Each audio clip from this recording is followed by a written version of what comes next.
Pagpasok pa lang guys, yan na yung mga pagkain na sobrang dami. Mga pancakes.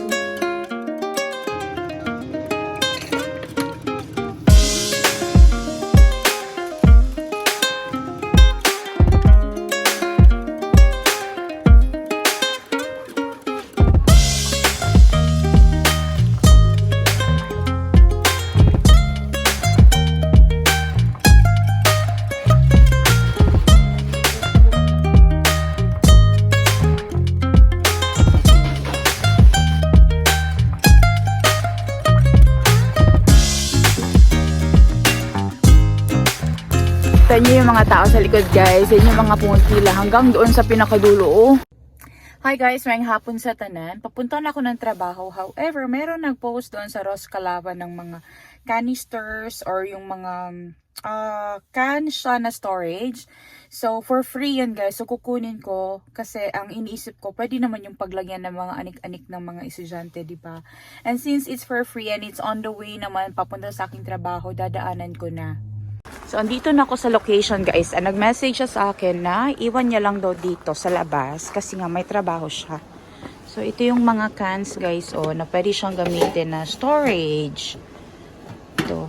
So, ito ang kukunin natin. Maraming salamat. Ang ganda ng bahay nila guys. Ano siya? Omakotitalo or stand-alone house. Ganyan dito sa Finland guys na pwede ka lang mag-iwan ng gamit sa bahay mo. And they trust everyone here. Kaya dapat yung mga foreigner na darating dito, dapat honest din kayo. Ang ganda meron silang bangka doon. Ang ganda ng bahay nila. Salamat ng marami po sa mga cans. Actually, malapit nito sa workplace ko guys. Yan yung bahay nila sobrang ganda. Yung yard nila Dito sa Finland guys, kapag springtime, napaka-normal na maraming makikita ng mga logs sa gilid ng road. Kasi yan is i-collect na yan ng truck para i-deliver doon sa mga customers. Ganyan din yung ginagawa ni Nico guys kapag natapos na yung pag-harvest ng mga firewood. Lahat ng mga kahoy is i-gather niya sa isang lugar kung saan madali siyang ma-access ng truck for collection. Maraming ganyan dito sa Finland, lalo na kapag springtime kasi ito talaga yung time na harvest na siya ng mga logs or yung mga kahoy galing sa forest. Yung mga kahoy na yun guys, tinatanggal sila sa forest kapag nagmelt na yung snow. Kasi kapag andyan pa yung snow, sobrang kapal, hindi mo mabubunlot yung mga logs doon kasi hindi makakapasok yung forest machine.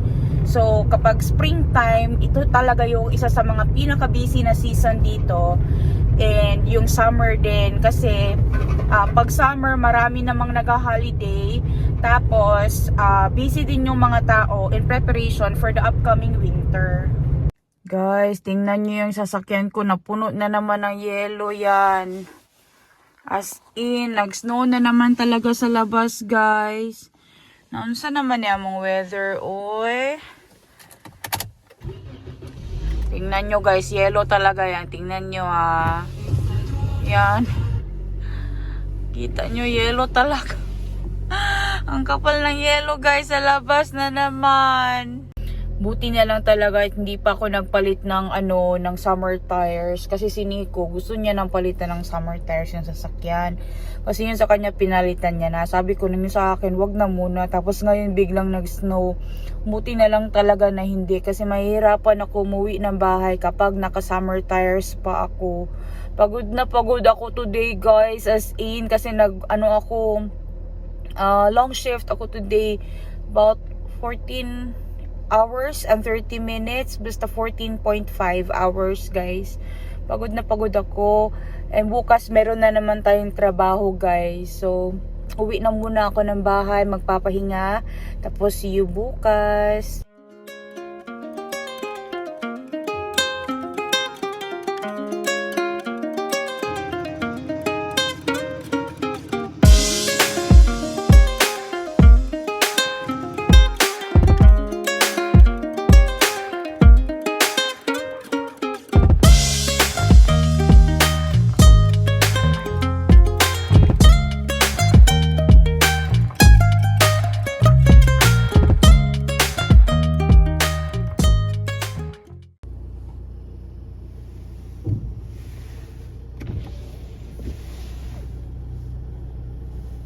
May deer dito guys, oh, malapit sa hospital. Ayan oh.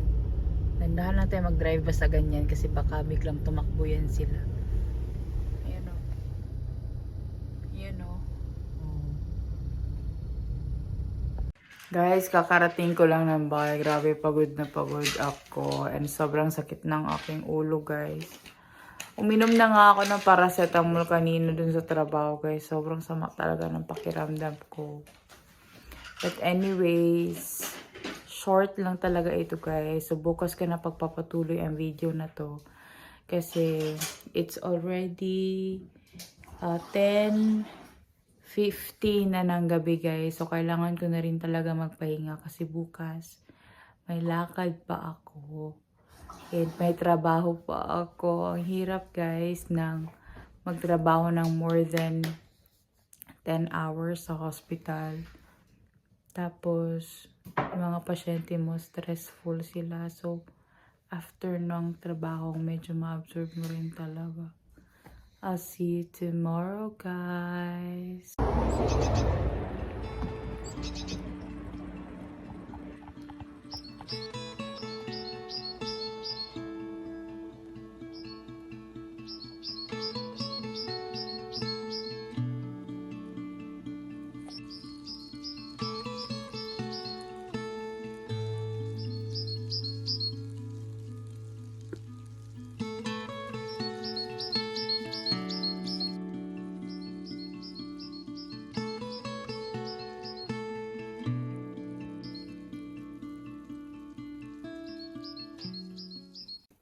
Hi guys! Good morning!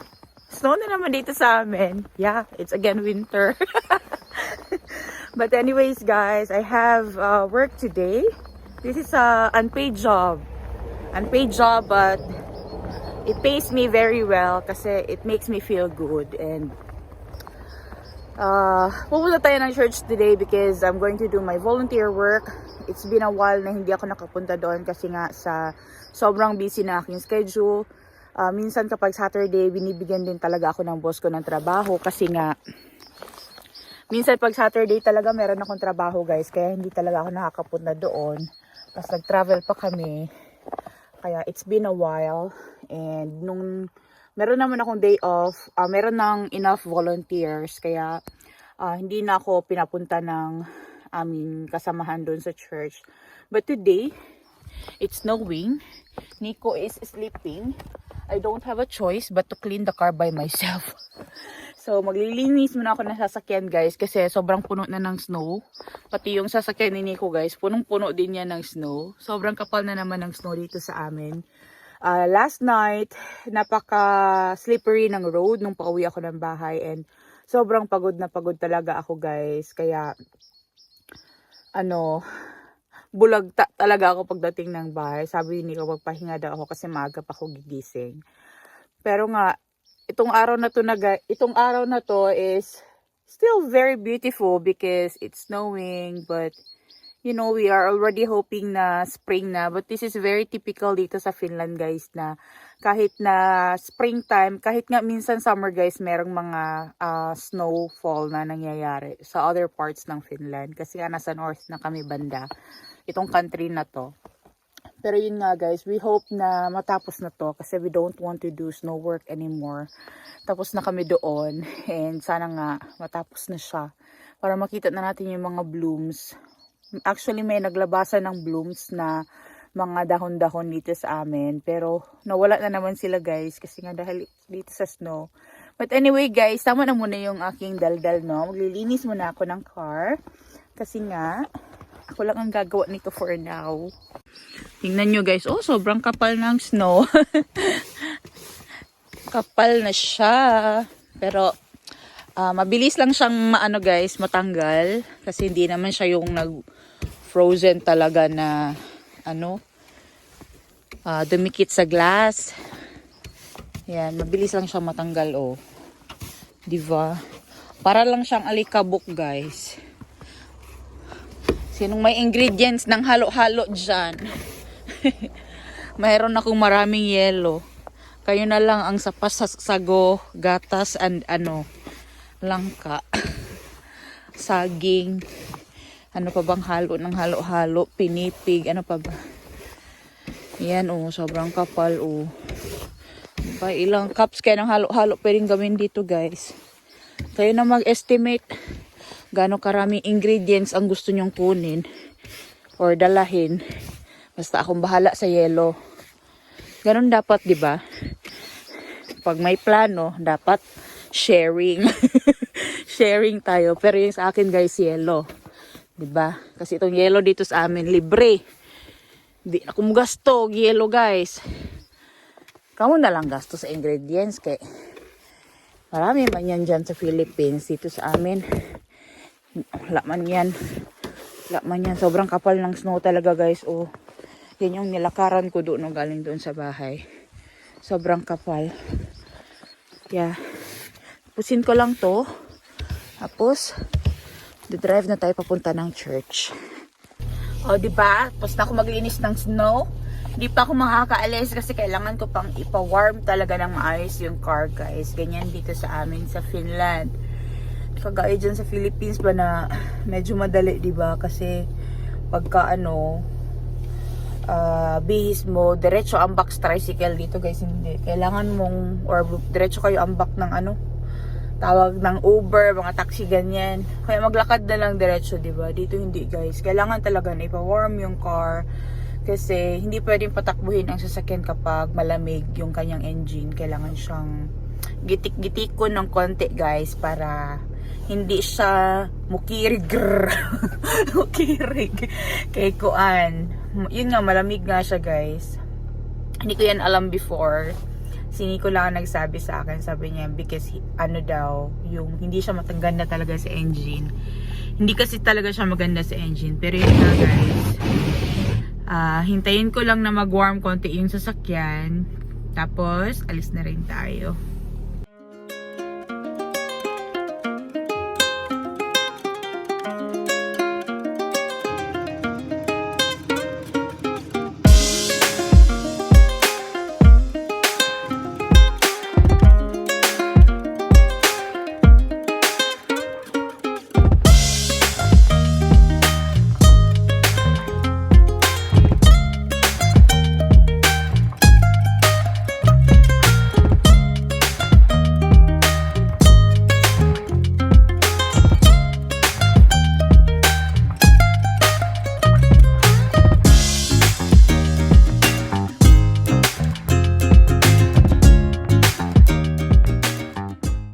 Andito na ako sa city, guys, ng Hollola or sa Keskustap. Pero tingnan nyo, sobrang daming snow. Oh, sobrang kapal ng snow, guys. And na-cover na naman talaga siya ng snow. So, dito ako nag-volunteer, guys, sa Hollola, Seurakunta or Pentecostal. Yata ito na church, guys. Basta Christian church siya dito sa Hollola, guys. Yan o dito. So, meron silang announcement dito. Yeah. So, pasok na ako dito sa loob.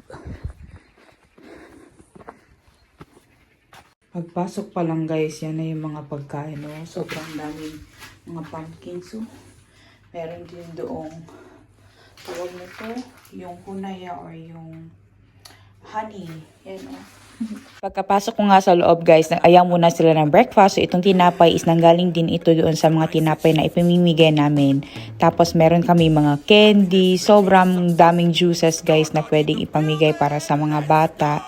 And sobrang dami din talagang mayonnaise na nilagay namin or nirepack namin dun sa mga bottles para mapamigyan din yung ibang tao. Kasi malalaking bottles kasi yung mayonnaise, guys. And hindi pa ito expired na mga mayonnaise. So, ayan na yung mga nabalot na namin or na-repack na mga mayonnaise. And sobrang dami ding fruits today, guys. And yung mga strawberries is chine-check din talaga namin lahat ng mga gulay.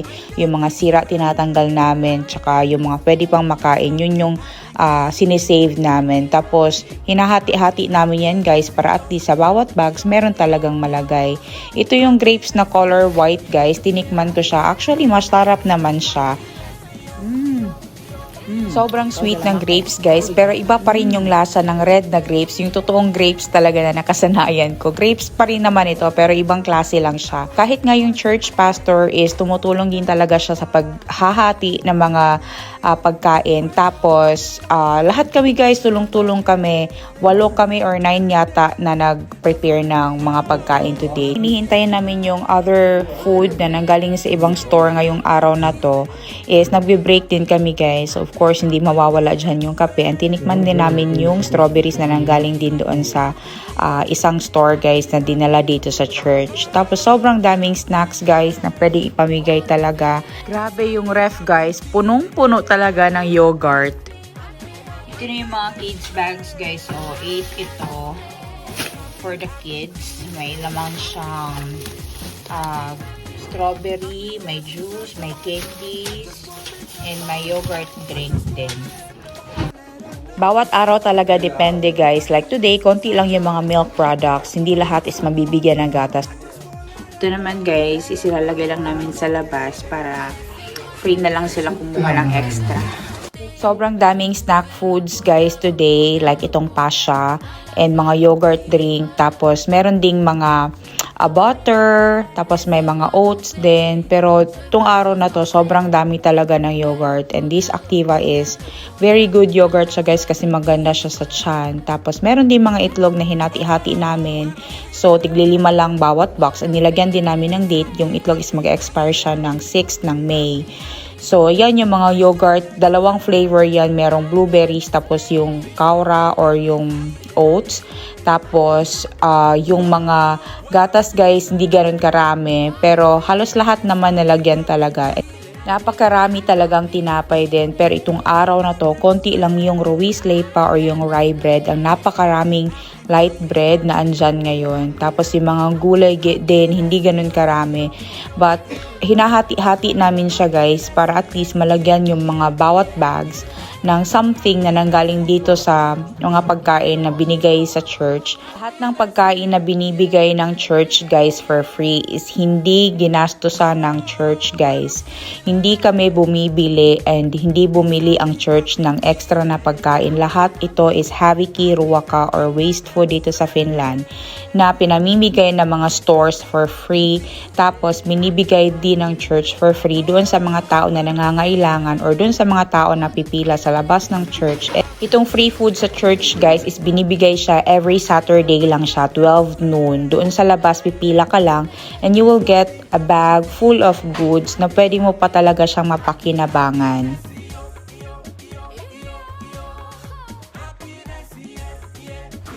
Tapos na kami nagbalot guys and nakakapagod. Masakit sa braso sa mabibigat yung mga bags. Meron naman kaming patungan pero magbibigat kasi siya.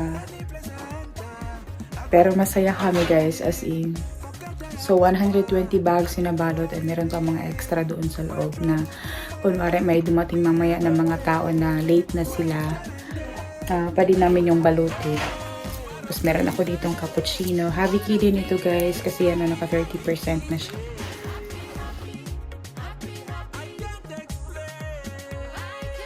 Ano muna tayo guys kasi nag-chill na lang kami. Puhon itek mo. Otan mong video.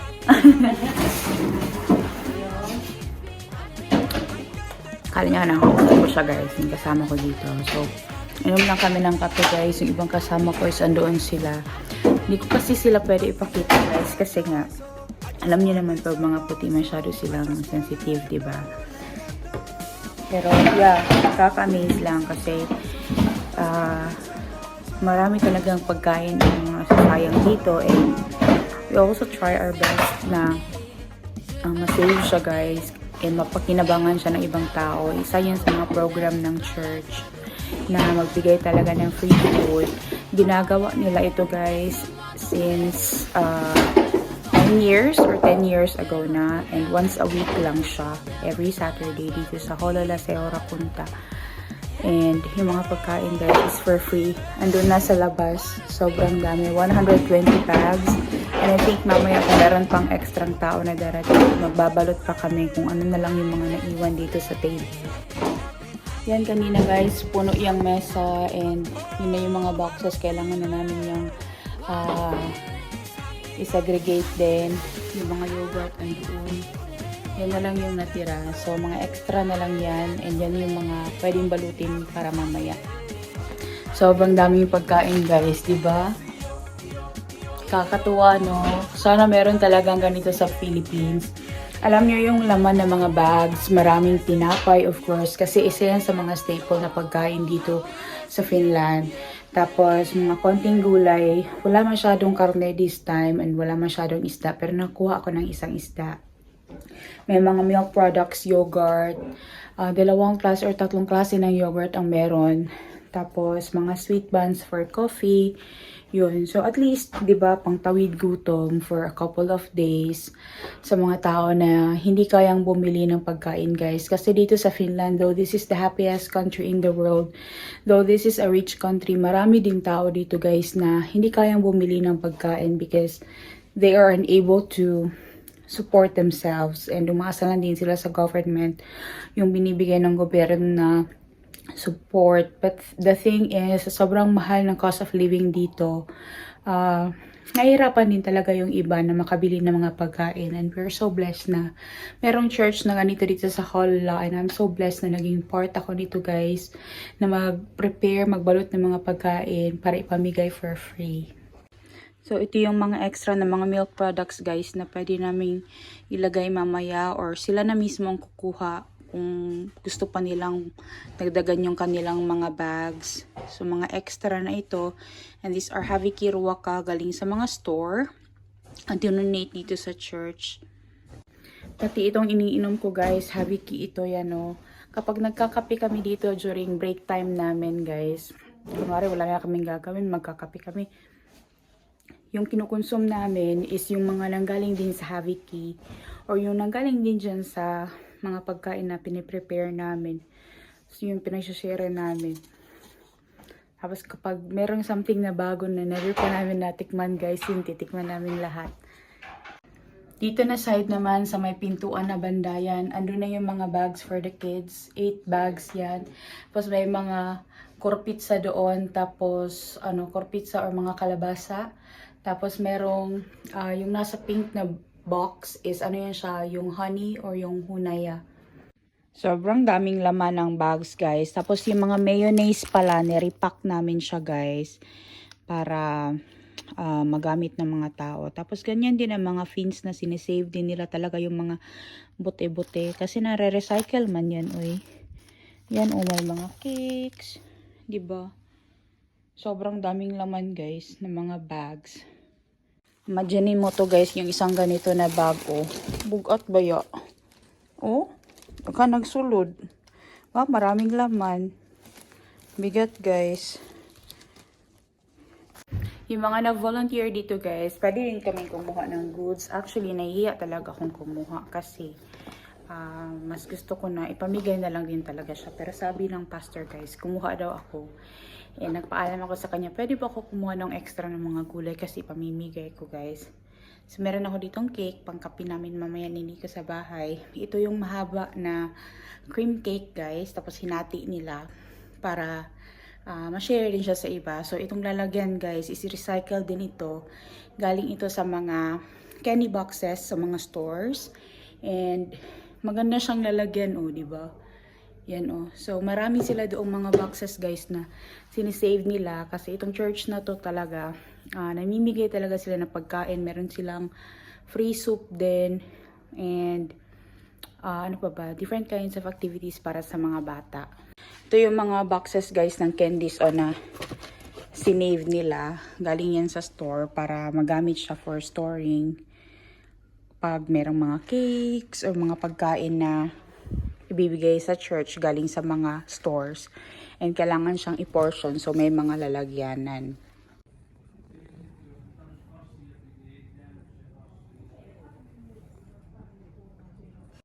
Ito nyo yung mga tao sa likod guys. Yan yung mga pumagpila hanggang doon sa pinakadulo. Oh. Daming tao today guys. I hope magkasya yung 120 bags. Pero meron pa namang extra na pwede naming balutin para sa mga tao na late darating today. Tapos na yung ano guys, ruwa kayako or yung pag-distribute ng mga pagkain. Kahit nag-snow today guys, maraming tao pa rin talaga ang pumunta. Kasi alam nyo, dito sa Finland, marami ding tao na hindi nakakabili talaga ng mga pagkain sa store. Kahit na nakakabili kayo, pwede pa rin kayong pumila doon sa Yono or doon sa pila na ano ng mga pagkain. Kasi nga, dito guys, kailangan mo maging practical. Hindi pwede dito mag-arte-arte. Kung sino man sa inyo ang maarte, bahala kayo dyan. Kaysa nung mamatay kayo dito sa kaartehan nyo, bahala kayo. Pero I'm just so happy guys, nakaka-amaze yung feeling kanina na, alam mo yung kids bags, yung mga bata guys, tuwang-tuwa sila, 8 lang yung ginawa namin. Kasi usually, kapag may mga bata sa pila, yung binibigyan. Pero pag wala kasing bata guys, hindi siya binibigyan. So dapat, kasama mo sila para alam namin kasi konti lang din talaga yung mga food for the kids talaga na piniprepare. Pero pag meron namang extra na mga bata nasa pila, yun gumagawa kami ng extra bags. So meron pang natira na 4 na bag, but sabi nila na may mga darating pa daw, usually yung iba late din talaga sila dumarating, lalo na yung mga matatanda. And yung mga may hina masyado maglakad. So magdala ka lang sila ng bag guys. Tapos nakabags naman din yung mga grocery na nakabalot. Sila na bahala how are they going to use of that the food na nilagay namin dun sa food bags.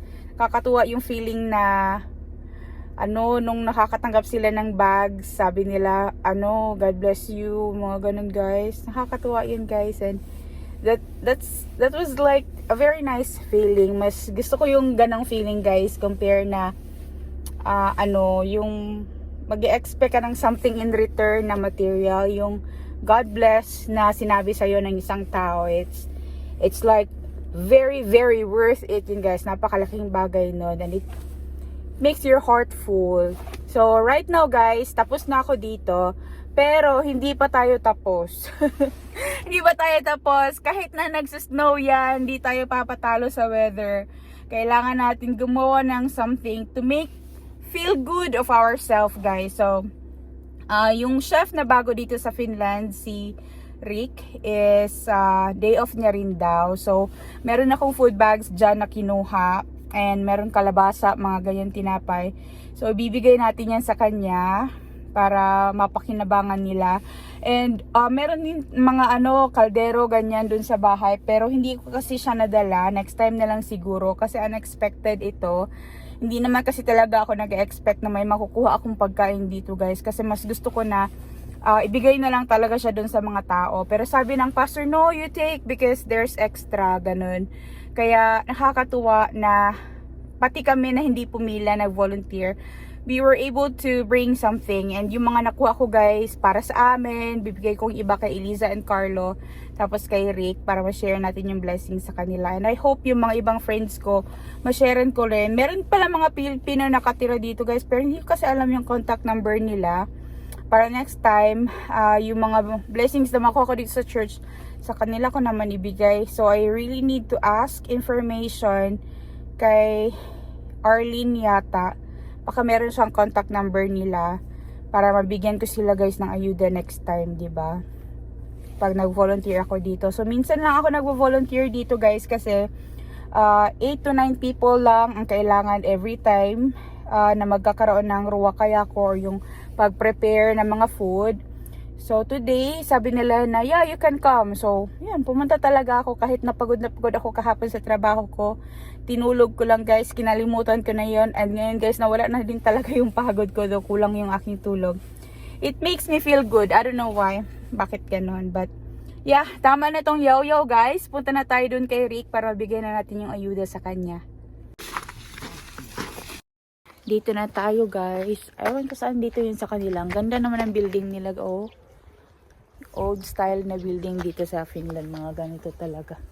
Sa second floor siguro sila. Hindi ko alam. Pero ito na yung bags for them. I don't know saan yung pintuan nila guys. Wala, iba man ang number na nakalagay. Moy! Anong kape? Kape ka muna.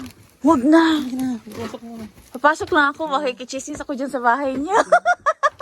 Ayun na yun. Kumusta ang work, chef? Ayos lang. Hayahay. Hayahay no! Papatingin ang bahay nyo. Bilis lang ako. Hey, nag-vlog ako, sir. Okay lang? Okay lang po.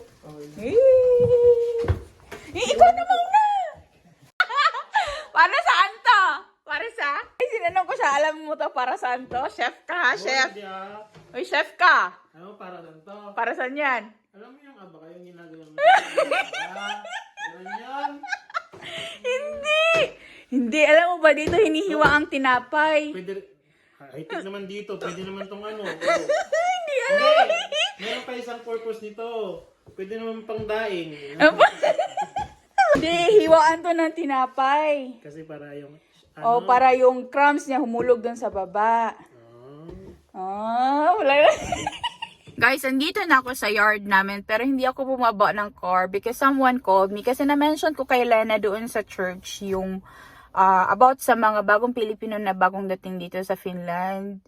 And doon nagpunta ako kina Rick guys, wala silang lakanat or walang cover yung kanilang blanket ba. Pero meron naman silang blanket but you really need to put a cover on it. Otherwise, magiging marumi yun guys kasi color white yun. And mahirapan sila maglaba. Instead na labhan kasi ng labhan yung blanket guys or yung duvet, pwede naman. Kaso lang makasira kasi yung quality niya guys. Masisira yung woolen, ano niya ba, yung sa loob niya, kung lalabhan siya ng lalabhan. Kaya, kailangan talaga yun ng cover. So guys, yung prayer ko guys while I was driving, it's already been answered.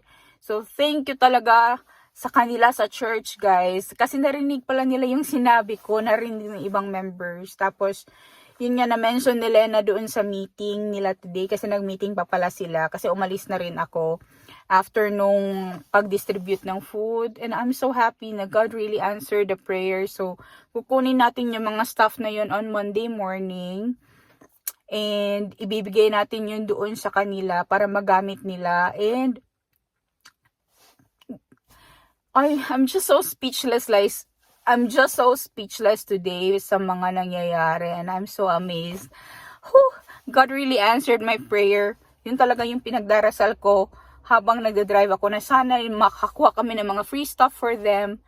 And hindi na sila gumastos guys kasi I really know what it feels like kung wala kang pera and titingin ka ng mga binibenta sa store. Gusto mong bumili na nun pero wala kang pera. Iniisip mo yung budget mo.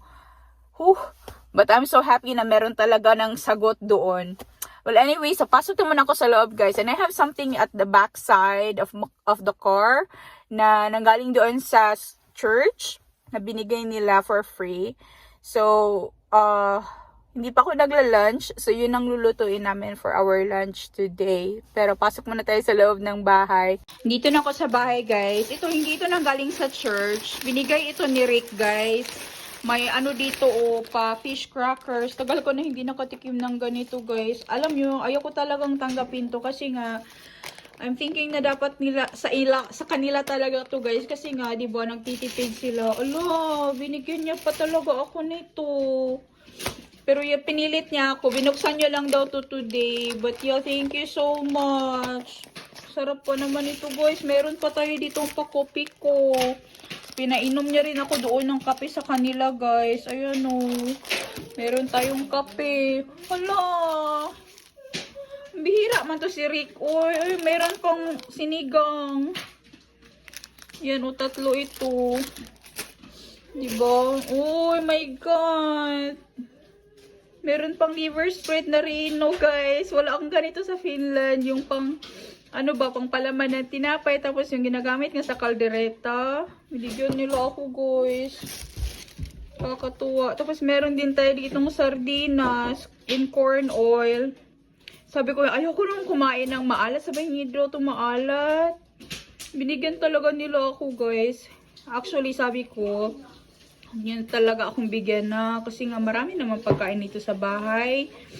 Pero diba, pag Russia, bawal tanggihan. Thank you talaga. Alam nyo, mas kailangan talaga nila to. Pero, binigyan pa rin nila ako, guys. Tapos, meron tayo ditong mga biscuit, guys, na ito, Ribisco crackers. Ang tagal ko nang hindi nakakain ng ganito. Ito pa naman yung favorite ko.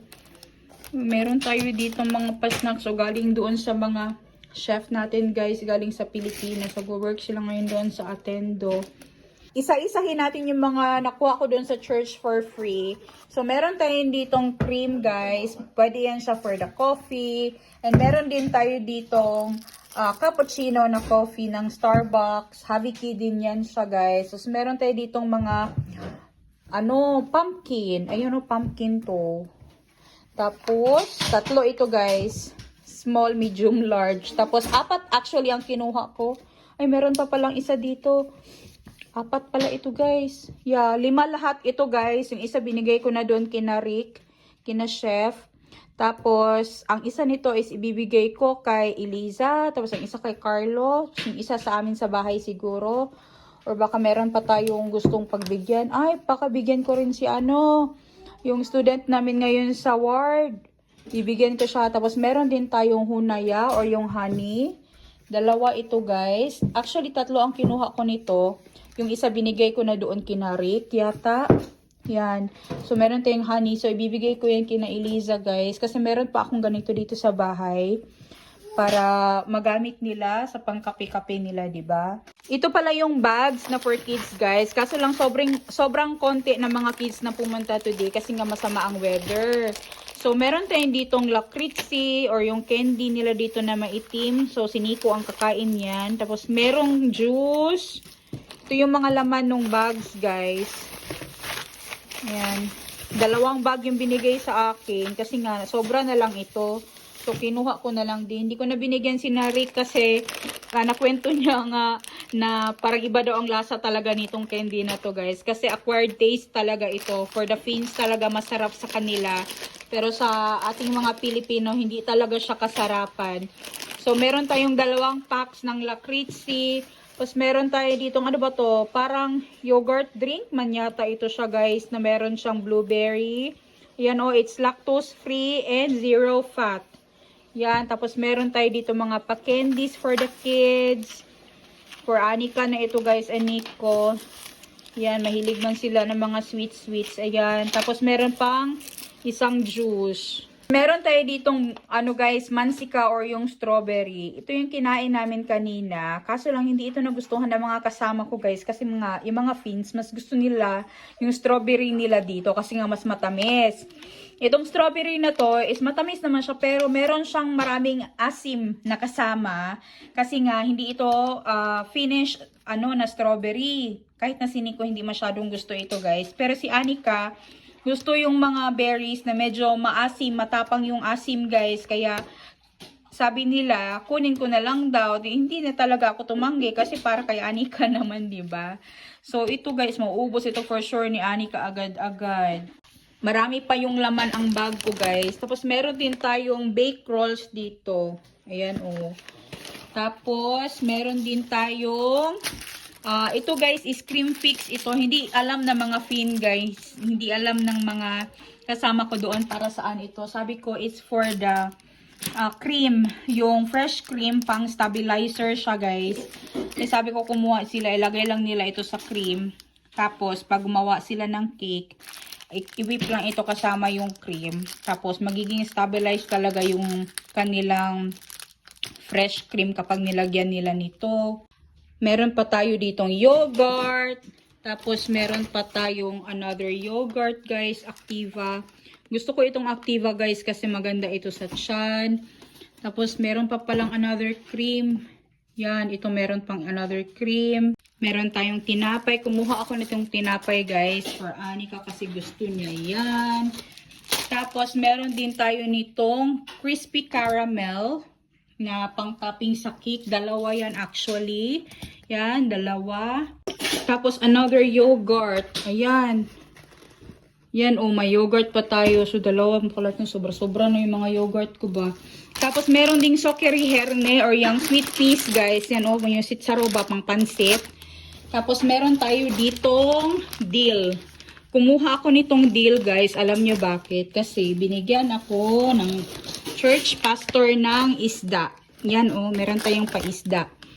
So, frozen ito ngayon. Nag-defrost na siya. Hindi na natin siya ibabalik sa freezer. Lulutuin ko na siya. Para ito yung maging pagkain namin today. And meron pa pala dito, guys. Ito, meron pang mga grapes. Itong grapes guys, nakabox ito. Kaso lang, nilagay namin siya sa mga plastic. Kasi hindi na siya magkakasya sa bag kapag doon siya sa loob ng box. Tapos tinanggal din talaga namin yung mga sira-sira. Ayan. Sobrang dami ng pagkain sa aming mesa guys na nanggaling ito sa church for free. Plus, itong mga biscuits, itong Rino and fish crackers, sinigang mix, yung coffee na galing doon kina Rick. O yung mga Filipino na chef natin. Tapos ito guys, binigyan pa nila ako ng sardinas. As in, napakaraming blessings. But of course, hindi namin ito mauubos. Share namin ang iba nito guys doon sa mga kapitbahay din naming Pilipino para makakain din sila, diba? Sobrang daming pagkain namin guys sa table. Ayan and libre yan guys. Galing yan doon sa church. Pero the best thing that happened today guys is yung nakatulong tayo and yung prayer ko guys na answered na. So kukunin ko yung mga gamit na yun guys doon kina Lena on Monday. Tapos i-deliver ko doon or dadalhin ko doon kina Rick para magamit nila guys. Kasi napaka-kailangan talaga nila ng mga gamit-gamit din. So maghahanap tayo ng mga gamit-gamit na pwede nilang magamit guys. Para kung kailangan din ng mga friends nila, sila din naman ang magbibigay na lang or mag-help, diba? Anyways guys, maraming salamat sa panonood ng videong ito. I hope you like, share, and subscribe to our channel. I will see you again next time. Hey, hey!